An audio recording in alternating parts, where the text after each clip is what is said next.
Department of Interior and Local Government pumalag sa kagustuhan ng ombudsman na isuspinde si Governor Gwendolyn Garcia ng Cebu City. Gwen Garcia romespak na at si Ombudsman Martires ang gusto ng kasuhan.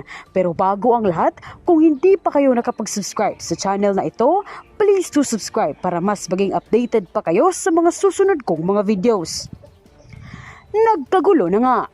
Governor Gwen Garcia pinaliktad at gustong sampahan ng kaso ang ombudsman dahil sa ginawang pagsuspindi nito bilang gobernador ng Cebu City.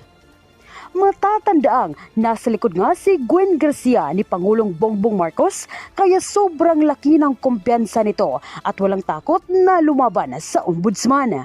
Narito ang video mga kababayan.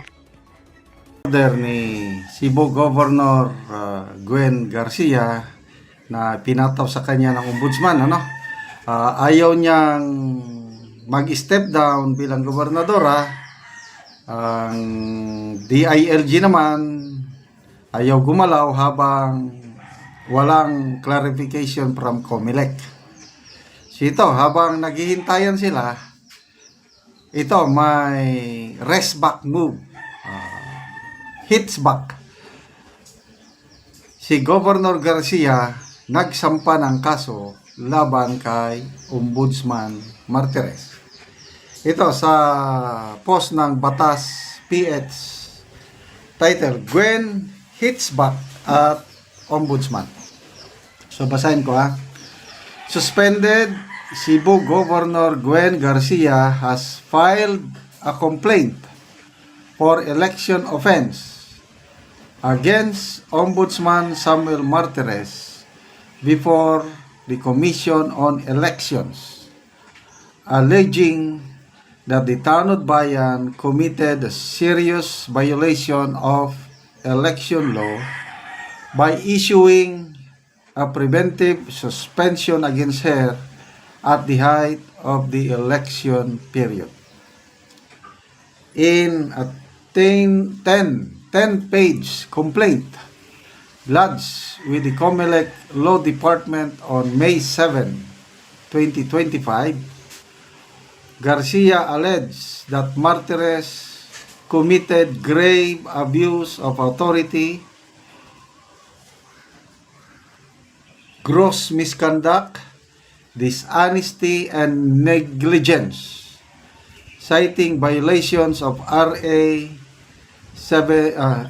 6713 or the Code of Conduct of Ethical Standards for Public Officials.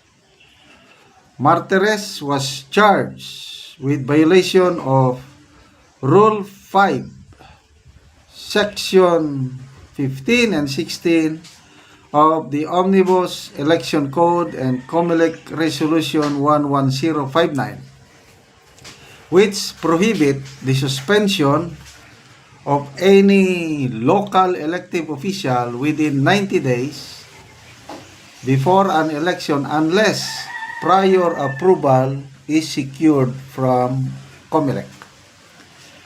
Garcia also cited Article 22, Section 261 of Batas Pambansa 881 as one of her legal arguments in saying that suspending an elected official during this period constitutes an election offense punishable by up to 6 years in prison, disqualification from public office, and loss of voting rights under Republic Act 9006 in relation to Section 264 of the Omnibus Election Code. She also slammed Martires by saying that charges against her lodged before the Ombudsman are purely administrative and do not fall under the ambit of the Anti-Graft and Corrupt Practices Act, which is the only exemption that allows suspension during the election period. Okay? So, yun po. Magbasa tayo sa mga comments, ano? Comments. Bobo Vlog, sabi, kaya walang asenso ang Pilipinas. Sky Carl, Happy Mother's Day sa Reyna. Oh, hindi ko na lang basahin. Reyna ng blank. Medyo masama. Christian Ramos, Batas PH, nag-share ka ng fake news. I-amen mo naman yung na-share mo by clarifying na fake news yan. Batas pa-name. Ala, fake news pala ito. Hindi pala. Yung bayan mo na disqualified. John Mark Delphin Ignacio, I am not a fan of Gwen nor a hater, but her claims have legal basis to stand on. Ana Marie Perting Haura, Botuanon ini, Gwen is too much of a power addict who doesn't want to get out of her throne. See you there. Technically, you should know yourself, Gwendolyn, that it will not excuse you from the alleged long-term corruption you have done in Cebu. Feeling mo naman ma-erase irregularities mo kahit anong takip mo dyan. Jim Orts, sabi niya, defying Ombudsman, Gwen's dangerous precedent.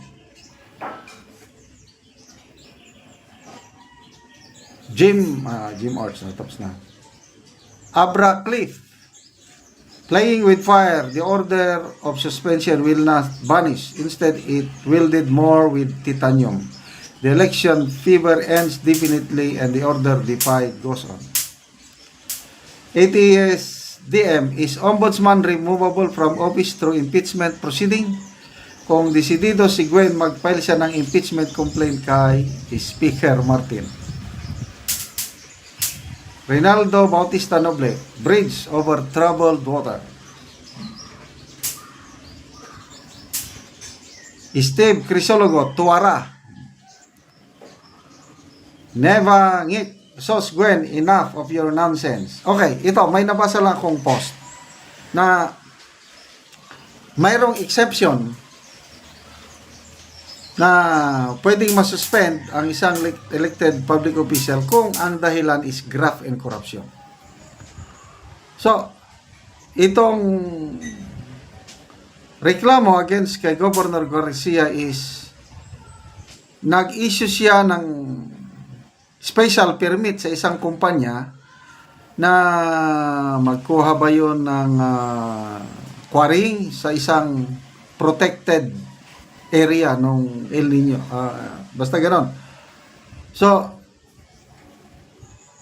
kung nag-issue siya na walang environmental permit, so, will that be considered graft and corruption? Anyway, hindi ako abogado, ano? So, tingnan natin kung anong magiging response ni Ombudsman Martires nito. Dati siyang justice ng Supreme Court. Palagay ko, alam niya yung ginagawa niya. Hindi siya mag-issue ng suspension order na yan pag alam niya na ayan, may omnibus election code na bawal palang mag-suspend 90 days kung ano. Let's leave this to Ombudsman Martires. So, tingnan natin kung anong mangyayari sa restback na ito ni Governor Gwen Garcia. Salamat mga kaibigan sa inyong pagsubaybay sa ating channel. Nakakatulong kayo ng malaki sa tribong Talandig ng Bukidnon. Ang ating income sa channel na ito is tinutulong natin sa tribo. Namimigay tayo ng mga